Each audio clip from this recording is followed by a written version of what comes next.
mesdames et messieurs, amis de la radio-télévision nationale congolaise, nous avons le plaisir de recevoir dans ces studios et sur ce plateau Son Excellence Monsieur le ministre provincial de la communication, presse et médias. Je rappelle qu'il est porte-parole du gouvernement.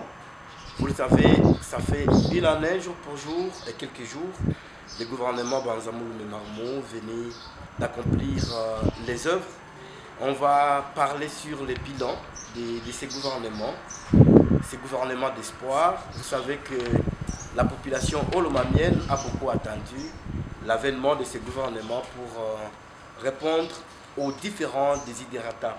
Excellence, Monsieur le ministre, nous vous souhaitons la bienvenue. Merci, Monsieur le journaliste. Voilà, nous allons revenir, passer à revue certains actes qui ont été posés par le gouvernement provincial. Déjà, quand le gouverneur prenait ses fonctions et qu'il avait mis en place son équipe gouvernementale, il y a trop peu de gens qui accordaient vraiment la chance à ce gouvernement.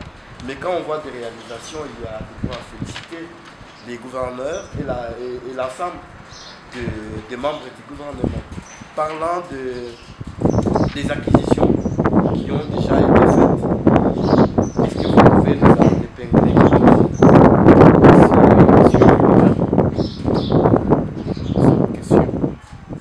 Je tiens à vous informer que dès que notre gouvernement a pris la commande sous la houlette de son Excellence, Monsieur le gouverneur Banzamoulou, il y a déjà une vision qui a été clairement présentée aux membres du gouvernement et chacun s'est engagé dans le respect de cette vision. Et ce qui est là comme preuve du respect de la vision sont des réalisations. Raison pour laquelle il y a eu autant de réalisations au cours de cet exercice. En premier lieu, dans le cadre infrastructural, il y a eu l'acquisition des engins pouvant servir d'entretien de voies de communication, tant au niveau des villes, des territoires, pourquoi aller jusqu'à entretenir des voies de communication en interprovincial. Nous avons notre atelier d'engins constitué de 3 camions bennes, d'une niveleuse, d'un compacteur, d'une chargeuse et d'une pelle excavatrice. Et ces engins ont été acquis. Et pendant que nous vous parlons, il y a déjà, grâce à cette acquisition, un chantier ouvert sur la RP 630. La RP 630, c'est la route qui relie les territoires de Kamina et le territoire de Kabongo qui va vers Lomami. C'est la route appelée communément route Kabongo. Et c'est sur cette route-là que les travaux sont en train d'être effectués. Et en dehors de cet atelier d'engins, nous avons l'acquisition de Land Cruiser, type Land Cruiser pour servir de mobilité et d'itinérance dans la province. Je pense que vous l'avez constaté, que l'on n'a pas eu à recourir aux particuliers pour faire l'itinérance dans la province. Et nous nous sommes servis de notre propre char automobile. Et ce qui a enrichi davantage les charrois automobiles de la province du Polomami. Il y a 5 Land Cruiser acquises au fonds propre de la province. Déjà, est-ce que vous pouvez nous dire où est-ce que vous avez trouvé les moyens? Parce qu'il y en a qui ont toujours présenté le Olomami comme une province très pauvre. Quand on voit le Olomami, c'est une province en figure de parents pauvres, tel que certains ont voulu présenter la province. Quelle est la magie que vous avez eu à faire pour acquérir aussi ces engins-là? C'est une question d'orthodoxie dans le travail. notre gouverneur,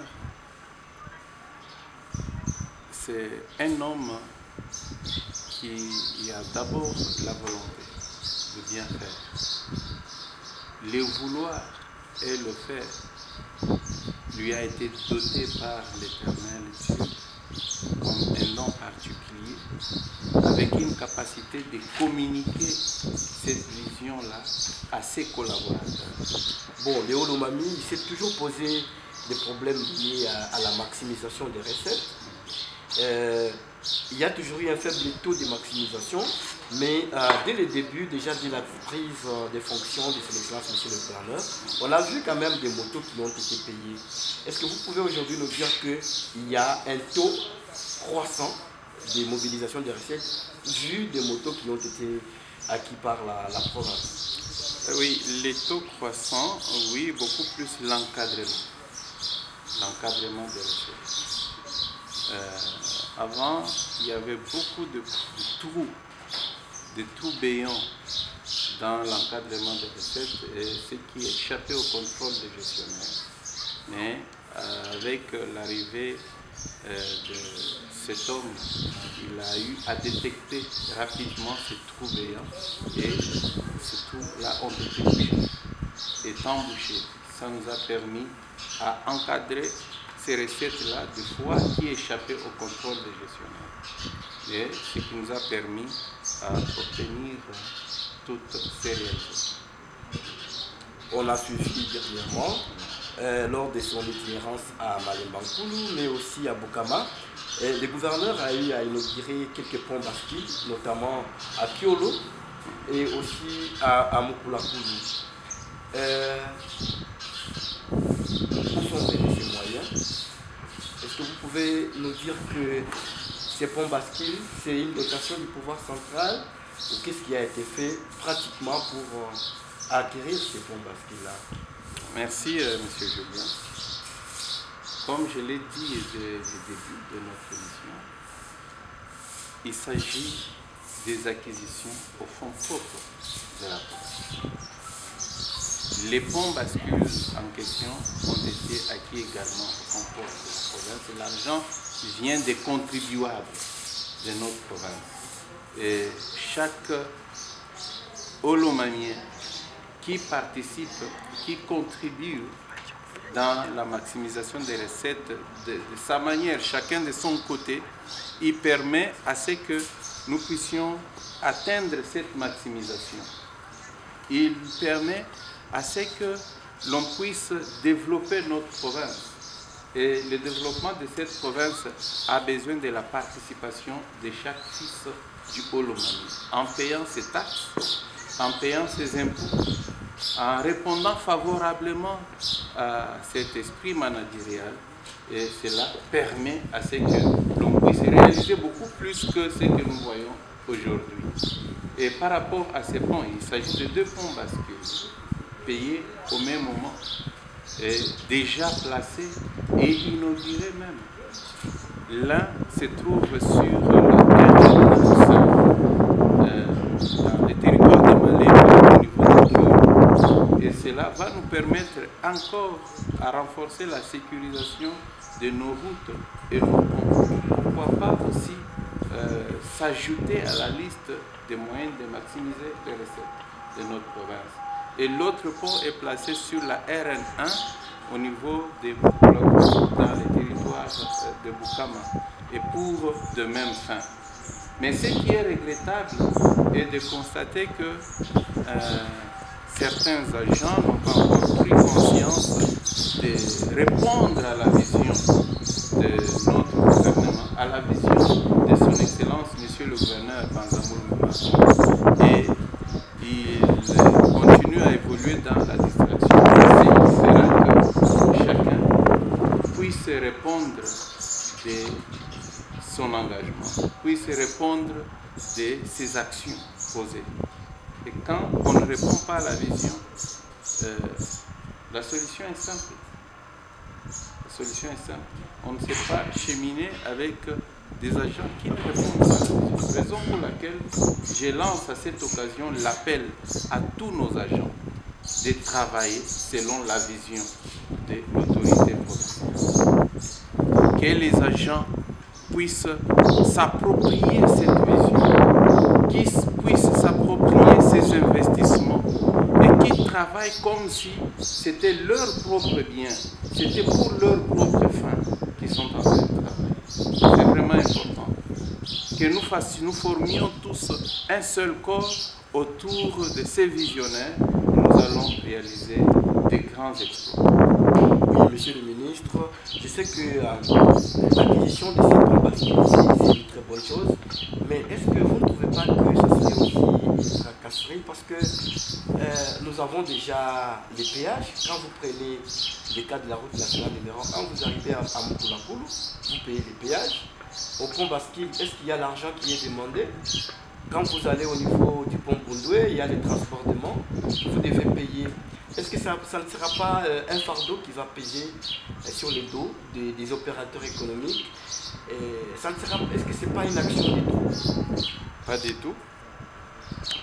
Le constructeur de la route a toujours déterminé les tonnages. Les tonnages requis pour utiliser tel ou tel autre. Et lorsque vous venez avec votre camion chargé au-delà du tonnage requis,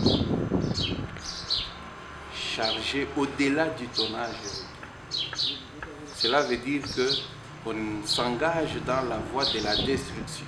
On va tout simplement chercher à anéantir les bonnes volontés.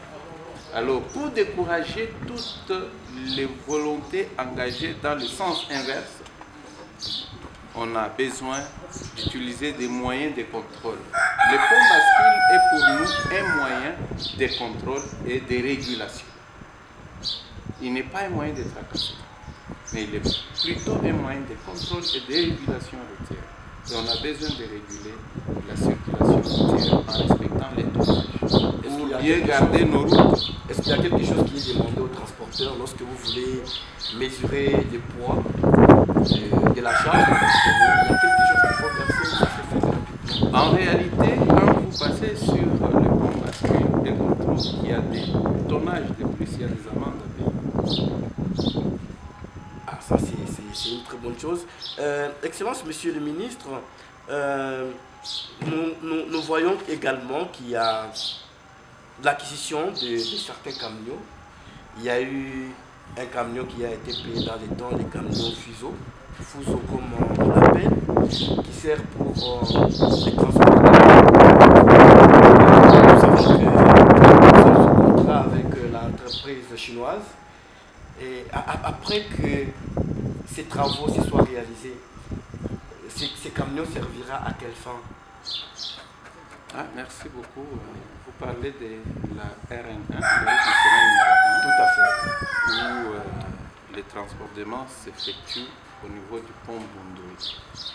Et dès que l'on aura achevé ces travaux, qu'est-ce qu'on fera de ces camions? Il y a beaucoup de besoins dans la province. Les besoins sont énormes. Et aussi, on pourra utiliser ça à d'autres besoins. Il y en a beaucoup dans notre province. Vous voyez, c'est une province en construction. Une province qui est en plein décollage. Alors, dans ce décollage, il y a beaucoup de défis à relever. Et par rapport à des différents défis, donc il pourra nous servir au transport dans d'autres voies. Oui, monsieur le ministre, il n'y a pas plus qu'hier, l'on assiste à l'effondrement du pont Bundoué. L'on a assisté également à l'effondrement du pont Longoï. On a vu le gouvernement qui était mobilisé. Ensemble avec l'entreprise qui a pied d'œuvre, il y a une solution palliative. La route est en plein chantier. Mais aujourd'hui, nous voyons que le pont Bundoué s'est effondré. Il y a des conséquences sur le plan économique déjà. Quand vous voyez les bouteilles de sucre qui revenaient à c'est vrai qu'il y a des travaux qui se font, mais en attendant, qu'est-ce que le gouvernement fait pour résoudre la situation? Merci. Par rapport à cette question, il y a une commission technique qui est en train de faire déjà un travail pour des voies et moyens en vue de résoudre cette question.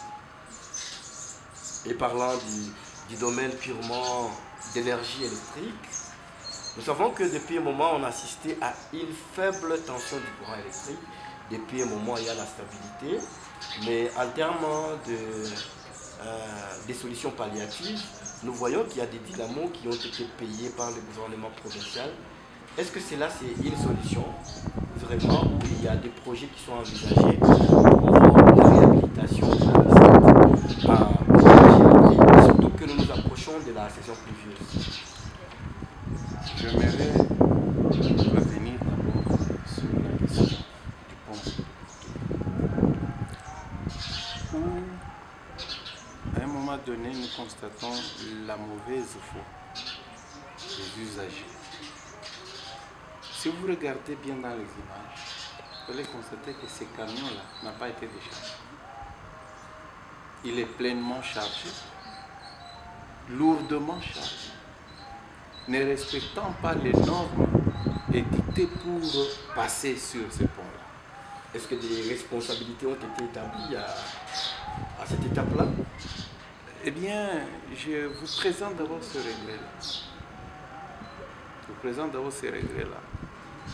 Parce qu'une fois, imaginez-vous, actuellement, on ne sait plus traverser normalement ce pont.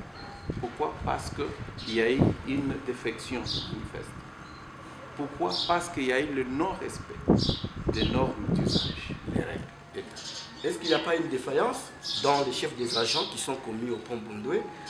Vous venez de le dire ici, les camions étaient lourdement chargés.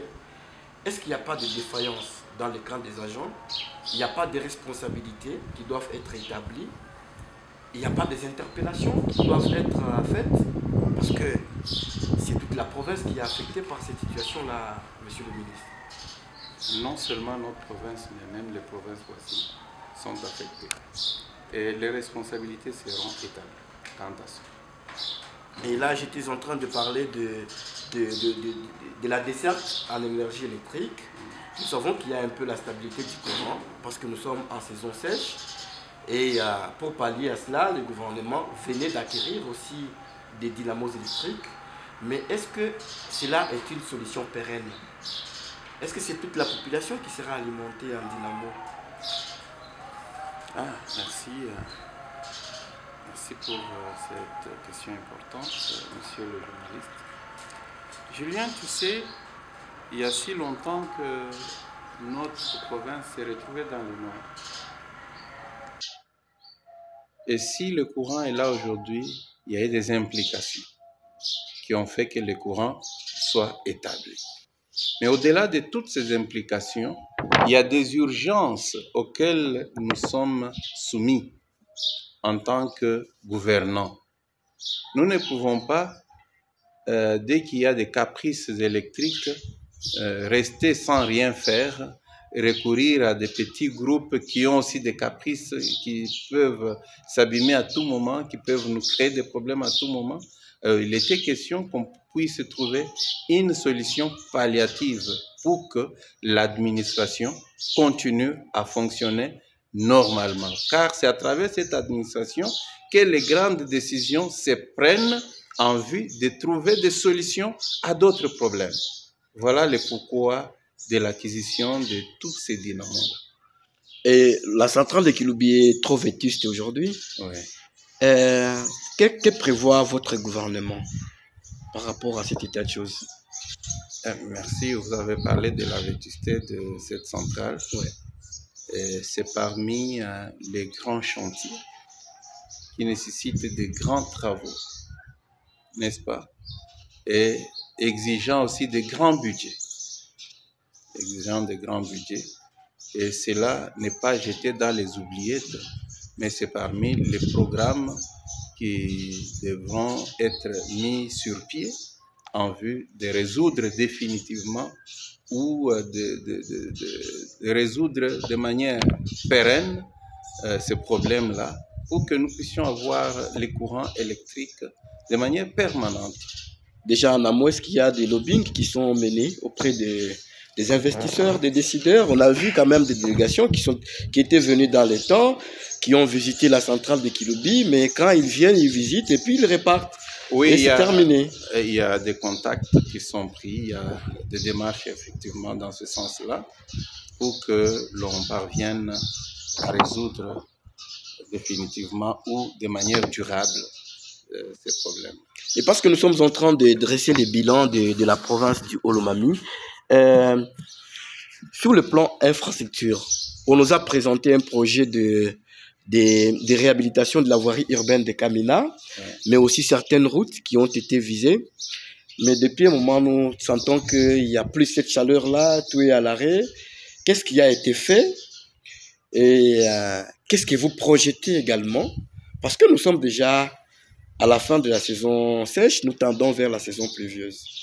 Ah oui, vous parlez de la voirie urbaine. De la voirie urbaine. Oui. Si vous allez sur de la base, vous allez constater qu'il y a des travaux qui se font. L'aménagement des caniveaux avec l'OVD. Financé par les FONER, par le gouvernement provincial. Mais le gouvernement provincial intervient aussi en faisant les suivis. Et dans les suivis, il y a aussi des sacrifices à consentir. Ce n'est pas gratuit. Hein? Ouais. On consent des sacrifices. Et c'est très important. Pour ce qui est du financement de la province, nous avons par exemple l'avenue du Zaïre, l'avenue Katouba, l'avenue du Stade, qui ont déjà été abordées par des travaux. Et si vous y passez aujourd'hui, ce n'est plus comme avant. Il y a un grand changement.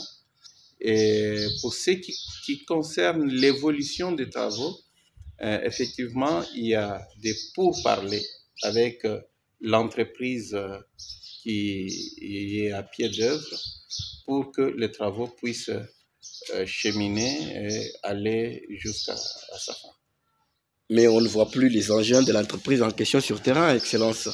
Ah oui. Est-ce que les contrats est résilié? Qu'est-ce qui n'a pas marché pour que on soit à ce niveau-là? Ce qui nous concerne, nous, c'est notre engagement avec la société.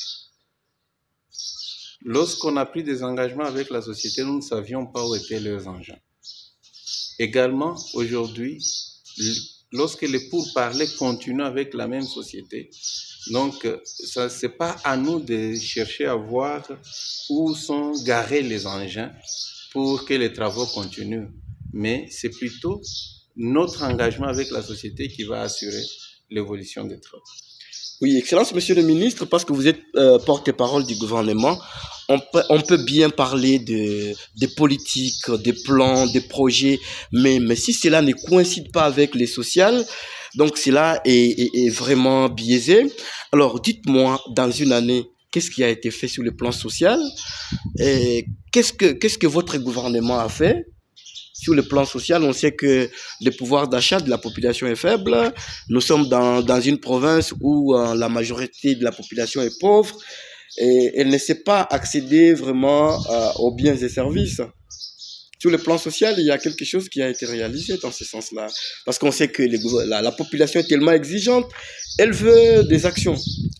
J'ai, dès le commencement, parlé de la vision de l'autorité provinciale, qui est aujourd'hui la vision de tout un gouvernement et de tout un peuple. Mais au-delà de la vision, je vous parle de la bienveillance. Nous avons un gouverneur bienveillant et qui a constaté qu'il y avait certaines catégories dont les traitements n'étaient pas au rendez-vous. Parmi les agents de la province. Alors, il a pu prendre des dispositions pour que toutes ces catégories-là puissent retrouver aussi leur joie en revoyant à la hausse leur traitement. Et c'est ce qui est le cas aujourd'hui. Certaines catégories qui semblaient être non pas bien traitées, sont en train de sourire aujourd'hui et grâce à la clairvoyance de l'honorable Banza Mouloumé Marmo. Voilà, Excellence, nous allons parler sport. Vous êtes vous-même ministre provincial de la communication, sport, loisirs, culture et arts. On semble dire que vous êtes beaucoup plus dans les autres portefeuilles, mais sur le plan sportif, qu'est-ce qui a été fait et qu'est-ce que vous projetez également faire? Merci, Monsieur Julien. Pendant que nous parlons ici, nous sommes au stade moderne de Kamina. C'est notre bijou que nous avons jusqu'à présent dans la province du Olomami dans le cadre du sport. Ce stade ici était déjà en une défection avancée, mais si vous constatez bien, il y a déjà la main du visionnaire qui est passée par le stade. Et la main de ce visionnaire est en train de changer les décors du stade. Et les travaux vont évoluer progressivement. Ça, ce n'est que le premier niveau du passage de sa main dans ce stade. Vous allez constater qu'il y a eu remplacement de sièges. Et ce n'est pas encore fini. Et même la couleur, vous allez constater que la couleur a changé, mais ce n'est pas encore fini. Ce n'est pas encore tout le stade qui est couvert. Et ça va évoluer comme ça, de manière progressive, surtout en marquant la bonne volonté d'encadrer notre jeunesse de la province du Olomami, sachant que notre gouverneur est un grand sportif et il est toujours proche de sa population. Et vous le verrez chaque fois qu'il est présent dans la province, compatissant avec sa population, partageant avec sa population, et même avec tous les sportifs, vous le voyez régulièrement au stade quand il y a les matchs, et même il reçoit régulièrement les sportifs, même dans ses offices, les accompagnant dans leur mission, de leur profession, et il le fait normalement bien et crée ainsi la différence. Oui, Excellence, parce que nous sommes dans les domaines purement du sport. Qu'en est-il de l'encadrement de nos clubs aujourd'hui?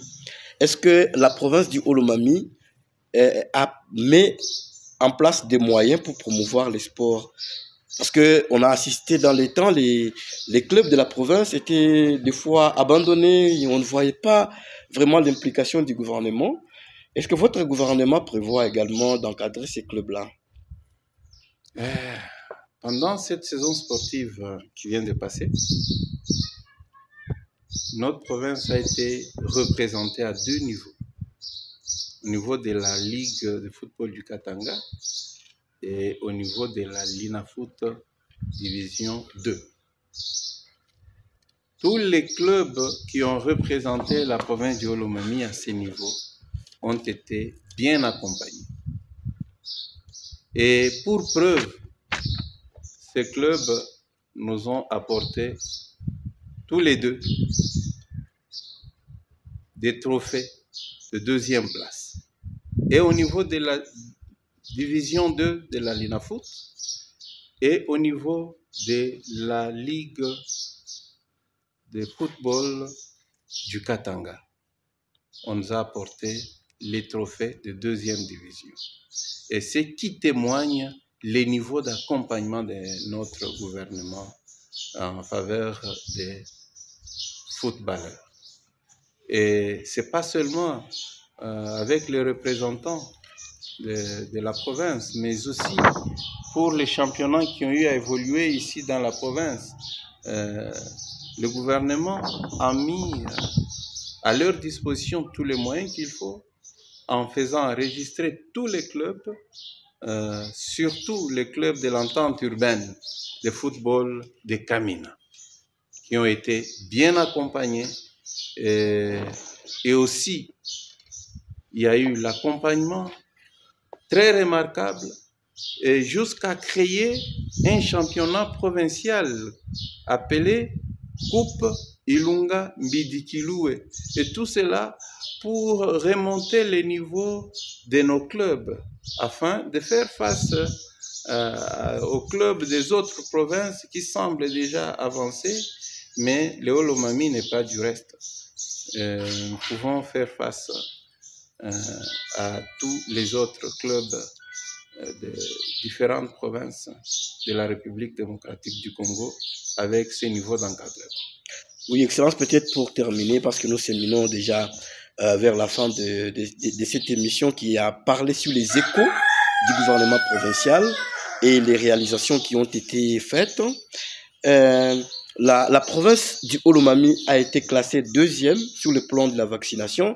On a vu le gouverneur qui a été plébiscité, qui a été félicité par le chef de l'État lors de la dernière session de la conférence des gouverneurs. Mais parmi des questions d'actualité aujourd'hui, il y a la fièvre hémorragique Ebola qui est déclarée dans les Kassai. Sur le plan de la prévention, qu'est-ce qui est prévu? Parce que nous savons que nous faisons frontière avec la province de la Lomami, mais on peut nous brisquer chaque fois et que des cas peuvent être enregistrés à Kamina. Est-ce qu'il y a des dispositions qui sont prises par le gouvernement provincial? Merci beaucoup, M. Julien. Au niveau du ministère de la Santé, il y a une structure dénommée Comité provincial de coordination qui s'occupe souvent de ces cas-là dans le cadre de prévention, dans le cadre de la santé publique. Et ce comité-là est bien placé pour nous présenter tous ces éléments. Et pendant que nous parlons avec vous, ils sont devant leur tableau de bord en train de travailler. Et chaque fois qu'il y a un cas à signaler, on fait signe à son Excellence Monsieur le gouverneur, qui est effectivement le patron numéro 1 de la gestion de la santé publique en province, lui étant le patron d'abord de tous les portefeuilles que nous détenons en province, avant que les ministres sectoriels ne puissent répondre en tant que représentants du gouverneur dans le secteur. Et parce que là, nous étions en train de parler du bilan du gouvernement provincial. Si vous étiez demandé, vous, M. Stéphane Kanongué, d'écouter ces gouvernements, est-ce que votre bilan est mitigé? Il est positif? Il est négatif? Parce que bon, la population attend beaucoup de ces gouvernements. Comment vous jugez les bilans de ces gouvernements? Monsieur Julien, je pense que à un moment donné, il est difficile de parler de soi-même. Mais les œuvres peuvent mieux parler que les paroles. On dit souvent en Kiluba, Meso enu et Mukenji. C'est-à-dire, vos yeux sont témoins. Je pense que vous-même, en tant que journaliste, il y a ce que vous avez vu. Et ça ne vous dit rien. Le bilan est positif, largement positif. Excellence, qu'est-ce qui n'a pas été dit pour terminer dans cette émission? Ce qui n'a pas été dit, c'est que la population du Olomami est invitée d'accompagner ce gouvernement, de soutenir la vision de l'autorité provinciale, l'honorable Banza Mouloumé Marmot, d'aider les institutions à demeurer unies et à plaider en faveur du développement de la province. Je vous remercie. Monsieur le ministre, je tiens à vous dire merci pour votre disponibilité, étant donné que votre agenda était trop chargé, mais vous l'avez bousculé, vous avez voulu nous accorder le temps, et pour nous, ça a été un plaisir. Le plaisir est partagé. Merci beaucoup. Merci, Excellence.